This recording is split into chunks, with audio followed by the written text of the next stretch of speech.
Hello economists. तो इस video में हम देखेंगे कि स्लस्की इक्वेशन क्या होता है और वो कैसे प्राइस इफेक्ट को सब्स्टिट्यूशन और इनकम इफेक्ट में डिकम्पोज करता है। ये लेक्चर 18 है और पूरी प्लेलिस्ट आपको टीचिंग क्लासरूम में ही मिलेगी, जिसकी डिटेल्स डिस्क्रिप्शन बॉक्स में दी गई है। वहाँ से आप टीचिंग क्लासरूम ज्वाइन कर सकते हैं। तो पहले कुछ क्वेश्चन देख लेते हैं जो इससे पूछे गए हैं। जैसे देखिए 2011 में पूछा गया था, define income effect, substitution effect and price effect of any change in prices so that price effect can be decomposed into income effect and substitution effect। तो इसे आप स्लस की इक्वेशन का यूज करके मैथमेटिकली कर सकते हैं या फिर आप इसका ग्राफिकल एक्सप्लेनेशन भी दे सकते हैं। अब यहाँ देखिए डायरेक्टली पूछा गया है कि स्लस की इक्वेशन निकालने के लिए, लेकिन यहाँ इलास्टिसिटी फॉर्म में बोला गया है। तो हम अभी यहाँ इलास्टिसिटी फॉर्म में नहीं करेंगे, जनरल जो स्लस की फॉर्म होता है उसे निकालेंगे। इलास्टिसिटी फॉर्म हम किसी और वीडियो में करेंगे। ठीक, तो चलिए देखते हैं कैसे स्लस की इक्वेशन को हम डिराइव करते हैं। तो सबसे पहले तो देखिए कि जो कंपनसेटेड डिमांड कर्व होता है, हिक्सियन कंपनसेटेड डिमांड कर्व, जो आप एक्सपेंडिचर मिनिमाइजेशन करके निकालते हैं। आप एक्सपेंडिचर मिनिमाइजेशन का वीडियो देखिए, उससे आपको पता चल जाएगा। ये जो कंपनसेटेड डिमांड कर्व होता है वो क्या होता है, वो फंक्शन होता है किसका, पी एक्स, पी वाई और यूटिलिटी का। इसमें हम पी वाई और यू को कांस्टेंट मान के चलते हैं, तब ना एक्स, तब क्या होगा, एक्स वेरी करेगा और सॉरी पी एक्स यहाँ पर वेरी करेगा और हम उससे एक्स में चेंज ऑब्जर्व करेंगे। ठीक, तो ये जो कंपनसेटेड डिमांड में यूटिलिटी कांस्टेंट होती है, यानी कि हम इसी इंडिफरेंस कर पे रहते हैं। ठीक, तो जब प्राइस चेंज होती है किसी चीज़ की, तो हम देखते हैं कि अगर प्राइस, सॉरी थोड़ा मैं बड़ा बना देता हूँ, कि हम क्या देखते हैं कि मान लीजिए हम इसी यूटिलिटी पे रहते हैं और अगर आप इस लेवल पर कोई क्वांटिटी कंज्यूम कर रहे हैं, अगर प्राइस घट जाती है तो आप ज़्यादा कंज्यूम करने लगते हैं और बढ़ जाती है तो कम कंज्यूम करने लगते हैं यहाँ पर। ठीक, तो ये होता है, ये रिलेशनशिप ये दिखाता है अनकम्पनसेटेड डिमांड।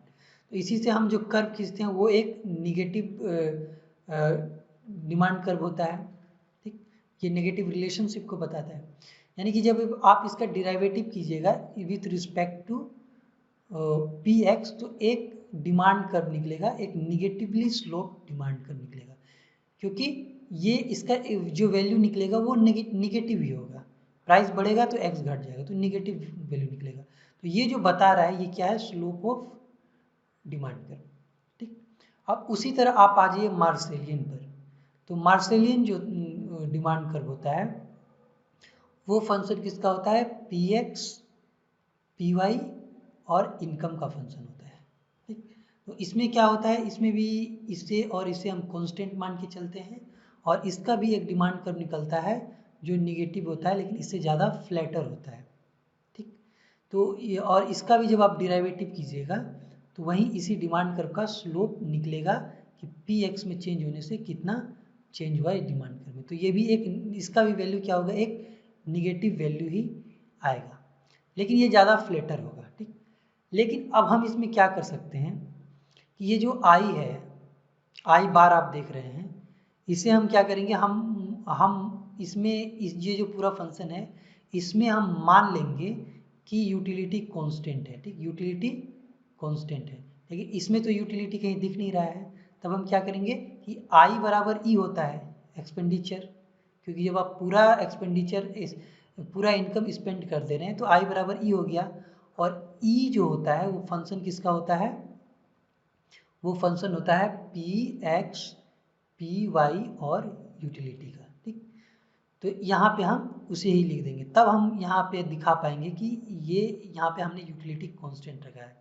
तो उसमें हम ऐसे लिखेंगे इसे, एक्स यूटिलिटी कांस्टेंट, तब एक्स फंक्शन किसका है, एक तो पी एक्स का फंक्शन है, पी वाई का फंक्शन है और ई का फंक्शन है, और ई इन टर्न किसका फंक्शन है, पी एक्स, पी वाई और यू, जिसको हमने कांस्टेंट रखा है यूटिलिटी को। तो जब ये केस होगा, ये वाला केस होगा मार्सेलियन में, आप ये वाला कंडीशन लगा देंगे तो ये इसके बराबर होगा। कहने का मतलब है कि ये जो हिक्सियन कंपनसेटेड डिमांड कर्व है वो मार्सेलियन अनकम्पनसेटेड डिमांड के बराबर होगा अगर हमने यूटिलिटी को कांस्टेंट मान लिया।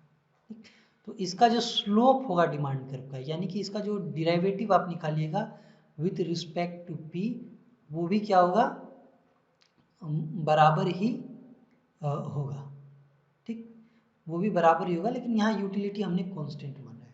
ठीक, अब यूटिलिटी हमने कांस्टेंट माना है, तो ये पूरा डिराइवेशन अभी नहीं हुआ। यूटिलिटी हमारे फंक्शन में डायरेक्टली नहीं था, हमारे फंक्शन में क्या था, एक्सपेंडिचर था, तो हमें इसे टोटल डिराइवेटिव करना पड़ेगा। तो टोटल डिराइवेटिव जब आप इसका कीजिएगा तो ये क्या होगा। अब टोटल डिराइवेटिव करने का मतलब मैं आपको थोड़ा सा बता देता हूँ कि जैसे अगर x क्या है, x अगर फंक्शन है पी एक्स, पी वाई और i, इसको आपने कांस्टेंट मान के चला है।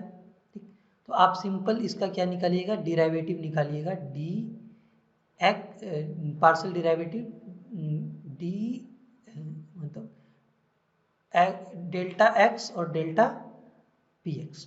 ठीक, तो ये आपका स्लोप निकल जाएगा मार्सेलियन डिमांड कर्व का।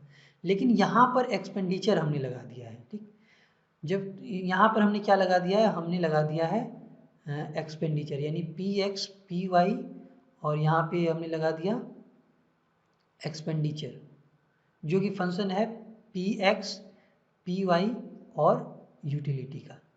ठीक, तो अब ये भी, ये ई जो है ये भी पी एक्स का एक फंक्शन है, तो सिर्फ इसका इसके रिस्पेक्ट में डिराइवेटिव हमें करना है पी एक्स के रिस्पेक्ट में। तो पी एक्स के रिस्पेक्ट में करिएगा तो पी एक्स एक बार यहाँ भी आया है, एक बार यहाँ भी आया है, तो इसमें टोटल डिराइवेटिव करना पड़ेगा, यानी दो डिराइवेटिव करना पड़ेगा। एक डिराइवेटिव पूरे फंक्शन का करेंगे आप, यानी कि delta x by delta P X. ठीक, ये पूरे फंक्शन का डिराइवेटिव हो गया। उसके बाद इसमें प्लस करेंगे इसका डिराइवेटिव। ठीक, क्यों, क्योंकि ये फंक्शन है फिर से x का, इसीलिए आपको ऐसा करना पड़ा। ये टोटल डिराइवेटिव कहलाता है। आप टोटल डिराइवेटिव में जाकर पढ़ें, वहाँ आपको पता चल जाएगा। अगर आपको टोटल डिराइवेटिव नहीं समझ में आती है तो मुझे बताएं, मैं आप एक वीडियो बना दूंगा। तो अब इससे क्या हुआ कि पहले जब आप टोटल डिराइवेटिव कीजिएगा इसका, तो इसका जब डिराइवेटिव कीजिएगा तो वो चेन रूल से होगा, यानी सबसे पहले x का derivative with respect to e करेंगे आप, और उसके बाद e का derivative with respect to P X करेंगे। तो ये टोटल, ये चेन रूल से हमने इसका कर दिया। तो ये जो हमने डिराइवेटिव किया है, ये क्या है, ये टोटल डिराइवेटिव कहलाता है। ठीक, यहाँ पे हमने क्या किया है, सॉरी, इसमें हमने क्या किया था, u को कांस्टेंट माना था, इसलिए ये इतना लंबा चला गया, अदरवाइज अगर नहीं मानते तो ये सिर्फ इतना ही हो जाता। ठीक, तो अब क्या हो गया कि यहाँ पे जो हम लिखेंगे वो क्या होगा, ये x होगा और ये px तो रहेगा ही, इसमें और एक टर्म और जुड़ जाएगा। पहले तो x की derivative with respect to expenditure, और फिर इस एक्सपेंडिचर की derivative with respect to P X. ठीक, तो ये स्लश की इक्वेशन बना, लेकिन ये फाइनल फॉर्म नहीं है अभी ये फाइनल फॉर्म नहीं है। स्लश की इक्वेशन इससे डिराइव होगा। अब इसमें देखिए कि ये प्राइस इफेक्ट को दिखा रहा है, ये प्राइस इफेक्ट है और ये इनकम इफेक्ट है। अब इसमें जो ये पूरा जो आप देख रहे हैं, ये पूरा सब्स्टिट्यूशन इफेक्ट को दिखाता है, ये अकेले प्राइस इफेक्ट को दिखाता है। तो आप इसे इस साइड कर दें। ठीक, जब हम इसे इस साइड कर देंगे तो क्या होगा, ये इस तरफ प्राइस इफेक्ट हमने देख लिया, ये प्राइस इफेक्ट हो गया, और इज इक्वल टू क्या हो गया, सॉरी इसे हम इस साइड नहीं कर रहे हैं, हम इसे यहीं रहने देते हैं क्यों, ताकि इसका प्लस साइन बरकरार रहे। हम इसे इस साइड कर देते हैं, तब क्या होगा कि ये तो यहाँ रहेगा ही, बस हमने उल्टा लिखा है, इसको इधर लिखा है, लेकिन हमने एक्चुअली इसे इस साइड किया है। ठीक, तो क्या होगा, यहाँ माइनस साइन हो जाएगा, फिर यहाँ हो जाएगा एक्स ई और ई एक्सपेंडिचर, और यहाँ पर पी एक्स। तो इस तरह से इक्वेशन बनेगा। तो ये वाला पोर्शन क्या है, ये प्राइस इफेक्ट है, और ये सब्स्टिट्यूशन इफेक्ट है, और ये इनकम इफेक्ट है। तो ये एक जो सबसे सिंपल फॉर्म निकला स्लश की इक्वेशन का। तो इसे अभी हम थोड़ा और सिंप्लीफाई करेंगे ताकि इसमें जो इकोनॉमिक्स है उसको हम समझ पाएँ। तो यहाँ पे आप कंफ्यूज हो सकते हैं कि यहाँ तो माइनस दिया हुआ है, लेकिन हम क्या पढ़ते हैं, price effect is equal to substitution effect plus income effect. ठीक, तो उससे मत घबराइए, क्योंकि ये माइनस इफेक्ट कहने का मतलब सिंपल है कि यहाँ यहाँ आप ऐसे मान लीजिए कि ये जो साइन है ये इनकम इफेक्ट का साइन है, यानी कि इस तरह कुछ है, S E plus income effect जो भी आएगा वो एक माइनस सिंबल में आएगा, इसका जो भी वैल्यू आएगा माइनस सिंबल में आएगा। तो वही है, यानी कि आप इसे ऐसे लिख सकते हैं कि एक्स पी एक्स और फिर एक्स सी एक्स पी एक्स प्लस फिर यहाँ पर माइनस ये x और ये फिर यहाँ e और फिर ये px। ठीक, तो ये माइनस सिंबल जो है ये बस इस पूरे इनकम इफेक्ट का अपना एक सिंबल है, लेकिन एक्चुअली हम इसे क्या बोलेंगे, हमेशा हम इसे बोलेंगे price effect is equal to substitution effect plus income effect. ठीक है, तो अब इसे थोड़ा और सिंप्लीफाई करते हैं और देखते हैं कि इसमें क्या इकोनॉमिक्स है। तो सबसे पहले हम फिर से इसे यहाँ लिख सकते हैं, लिख लेते हैं, एक मिनट। तो हम इसे फिर से यहाँ लिखते हैं, ये प्राइस इफेक्ट हो गया इज इक्वल टू, ये हो गया हिक्सियन सब्स्टिट्यूशन इफेक्ट जो कि यूटिलिटी कांस्टेंट रख के मान जाती है, और यहाँ हो गया ये सॉरी यहाँ x होगा, यहाँ e होगा, ये हो गया इनकम इफेक्ट।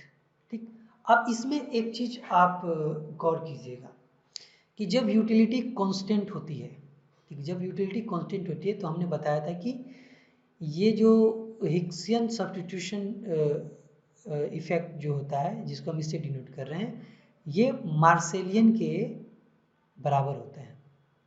ठीक, जब हम यूटिलिटी कांस्टेंट मानते हैं तो हम यहाँ क्या लिख सकते हैं, हम ये x is equal to P X और यहाँ लिख सकते हैं x is equal to P X utility constant. ये देखिए ये दोनों सेम है, लेकिन यहाँ हमने यूटिलिटी कांस्टेंट माना है, यहाँ नहीं माना है, तो सिंपल सी बात है, इसका वैल्यू अलग अलग होगा। अब इस पर आ जाइए, तो इस पर आइएगा तो आप यहाँ देखिएगा कि ये जो इक्वेशन है, ये वाला जो पोर्शन है, ये वाला पोर्शन, इसको मैं थोड़ा सा एक्सप्लेन करता हूँ कि ये बराबर होता है, ये सॉरी इस तरह, ये जो E और बाय पी एक्स होता है, ये हिक्सियन कंपनसेटेड डिमांड के बराबर होता है। अब कैसे होता है, तो उसे हम कहते हैं सेफर्ड लेमा। हम थोड़ा सेफर्ड लेमा को आपको बता देते हैं। ऐसे सेफर्ड लेमा कंज्यूमर थियरी का नहीं है, वो कोस्ट में ज़्यादा एप्लीकेशन है, लेकिन यहाँ भी इसकी एप्लीकेबिलिटी है, जो स्लस्की इक्वेशन को डिराइव करने में हेल्प करेगा। तो ये सेफर्ड लेमा क्या कहता है कि ये जो एक्सपेंडिचर फंक्शन होता है उसको जब आप पी एक्स से डिराइवेटिव करते हैं तो वो अनकम्पनसेटेड डिमांड के हिक्सियन कंपनसेटेड डिमांड के बराबर होता है। तो आपने देखा होगा कि जब आप एक्सपेंडिचर मिनिमाइजेशन करते हैं तो जो अनकम्पनसेटेड डिमांड की कुछ वैल्यू निकलती है वो कुछ ऐसी होती है, पहले तो एक फंक्शन लेना पड़ेगा। मान लीजिए कि ये एक यूटिलिटी फंक्शन है,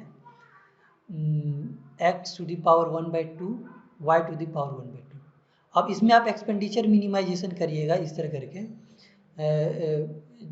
P X X plus P Y Y, तो आपको x एक कंपनसेटेड डिमांड मिलेगा, यानी हिक्सियन कंपनसेटेड डिमांड मिलेगा।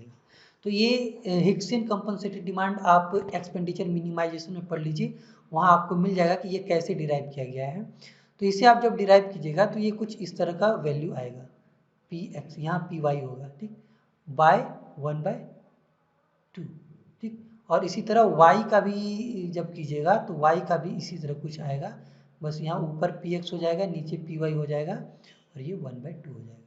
और जब आप इन दोनों वैल्यू को इसमें रखिएगा तो आपको एक एक्सपेंडिचर फंक्शन मिलेगा जो कुछ इस तरह का होगा, ठीक, P X P Y by 1/2। अब देखिए जब आप इसको with respect to X derivative कीजिएगा, पार्शियल डिराइवेटिव कीजिएगा with respect to P X, तो ये क्या निकल कर आएगा, पहले तो यहाँ 2 ऑलरेडी है, u ऑलरेडी है, और ये 1/2 है, ये यहाँ पर आ जाएगा, और P पे जो 1/2 एक्सपोनेंट है, क्योंकि ये 1/2 दोनों पर है तो ये माइनस हो जाएगा, यानी कि ये पूरा क्या हो जाएगा, पी वाई पर तो 1/2 है ही, ये पी एक्स पर माइनस हो जाएगा, तो इसे हम डिनोमिनेटर में लिख सकते हैं, तब ये क्या हो जाएगा, इस तरह का हो जाएगा।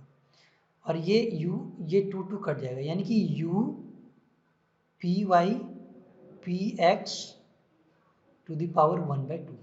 अब इसे आप देख सकते हैं कि ये जो x हिक्सियन कंपनसेटेड डिमांड है उसके बराबर निकला है। तो इसी को हम कहते हैं सेफर्ड लेमा, कि जब indifference curve convex to the origin होता है, law of diminishing marginal rate of substitution को फॉलो करता है, तब ये रिजल्ट सही होता है, यानी कि एक्सपेंडिचर फंक्शन का partial derivative with respect to price बराबर होता है कंपनसेटेड हिक्सियन कंपनसेटेड डिमांड के बराबर होता है। इसका मतलब क्या है कि इसके जगह पे, यानी कि इसके जगह पे आप लिख सकते हैं हिक्सियन कंपनसेटेड डिमांड का ये सिंबल दे सकते हैं, ठीक। और उसके बाद यहाँ बचता है x और EX, ठीक। तो ये हमने रिजल्ट डिराइव किया।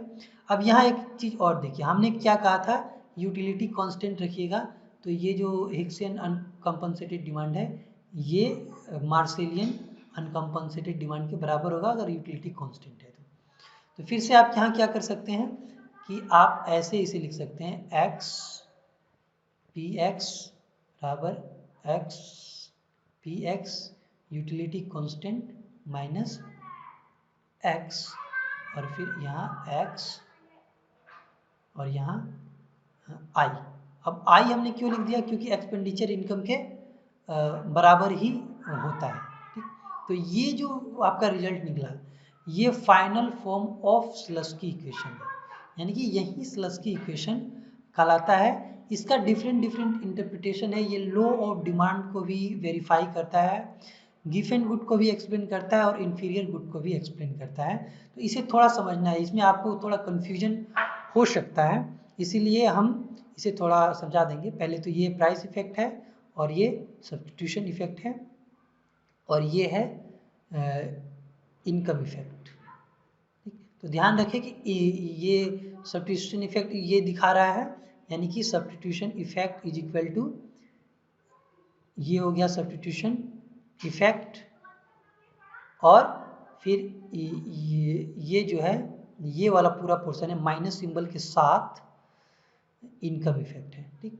तो ये माइनस सिंबल आपको पहले यहाँ पर देना पड़ेगा इनकम इफेक्ट को जब आप शो कर रहे हैं तो, ठीक। ये ध्यान रखिएगा, क्योंकि यहाँ तो प्लस है, अगर इनकम इफेक्ट में माइनस नहीं होगा तब तो यहाँ माइनस नहीं होगा, तो यहाँ माइनस होना चाहिए, ठीक। तो ये आपका रिजल्ट निकला। अब इसको थोड़ा हम समझने का प्रयास करते हैं, इसमें क्या इकोनॉमिक्स है। अब जैसे हमारा जो फाइनल फॉर्म ऑफ स्लस्की इक्वेशन निकला वो इस तरह का निकला, यहाँ पर x होगा और फिर यहाँ पर होगा x और यहाँ पर होगा I, ठीक। अब इसका इंटरप्रिटेशन देखिए क्या है। लॉ ऑफ डिमांड के अनुसार जब प्राइस बढ़ेगा, यानी कि ये अगर बढ़ेगा तो ये घटना चाहिए, यानी कि चेंज इन प्राइस अगर पॉजिटिव होगा तो चेंज इन क्वांटिटी नेगेटिव होगा, यानी कि इसकी वैल्यू क्या होगी, एक निगेटिव वैल्यू होगी, ठीक। अब यहाँ पे आइए, यहाँ पर भी वही होगा, यूटिलिटी को कांस्टेंट करके रखिएगा, तो प्राइस बढ़ेगा तो क्वांटिटी डिमांडेड क्या होगी, घटेगी, यानी कि इसका भी जो वैल्यू निकलेगा यहाँ नेगेटिव निकलेगा, और ये जो है पहले से एक निगेटिव वैल्यू है। और यहाँ पे आप देख रहे हैं कि ये जो x delta x by delta आई है ये हमेशा पॉजिटिव होगा, क्योंकि जब इनकम बढ़ेगा तो क्या होगा, x भी बढ़ेगा, तो ये पॉजिटिव रहेगा हमेशा, ठीक।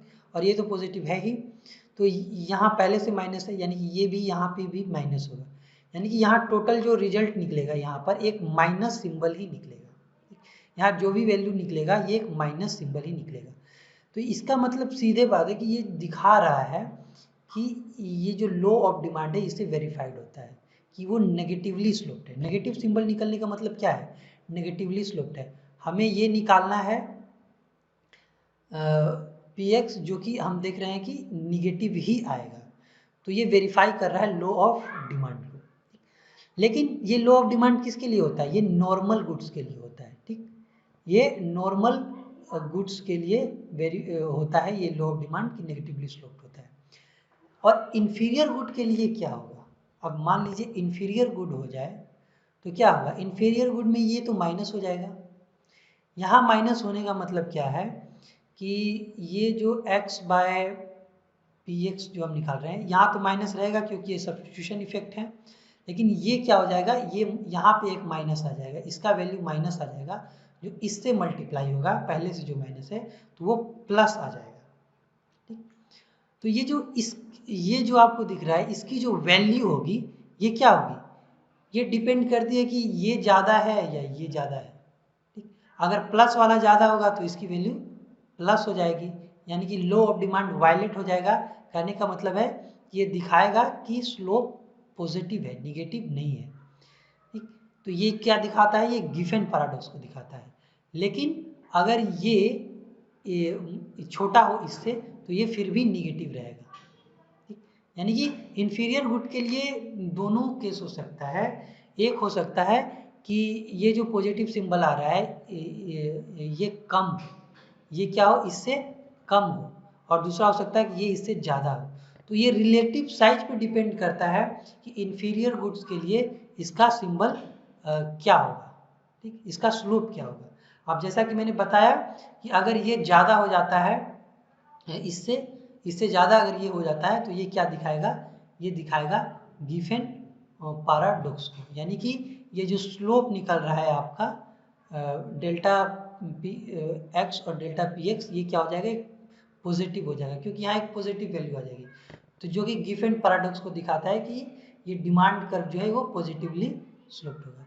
यानी कि जो स्लस्की इक्वेशन है पूरा, ये गिफेन पैराडॉक्स को भी एक्सप्लेन करता है। तो अगर आपसे पूछा जाए कि स्लस्की इक्वेशन गिफेन पैराडॉक्स को कैसे एक्सप्लेन करता है, तो आपको इसी तरह बताना है कि अगर ये कोई सिंबल आ जाएगा इसका माइनस तो ये प्लस हो जाएगा, अगर ये बड़ा हुआ तो इसका टोटल जो सिंबल होगा इसका ये प्लस में आ जाएगा और वो गिफेन पैराडॉक्स को शो करेगा। तो यही मेन रिजल्ट्स थे स्लस्की इक्वेशन के। इसे अभी हम बाद में इलास्टिसिटी फॉर्म में देखेंगे, तो इसके और भी कंक्लूजन निकलेंगे। अगर आपको नहीं समझ में आया तो मुझे बताइए, मैं कोशिश करूंगा कि फिर से आपको एक्सप्लेन करूं। और कृपया लाइव सेशन जरूर ज्वाइन करें टीचमेंट ऐप में, वहाँ आपको बहुत सारे सवालों के जवाब मिलेंगे, हो सकता है आपकी कन्फ्यूजन क्लियर हो जाए। फिलहाल इस वीडियो को से जुड़ने के लिए धन्यवाद, थैंक यू।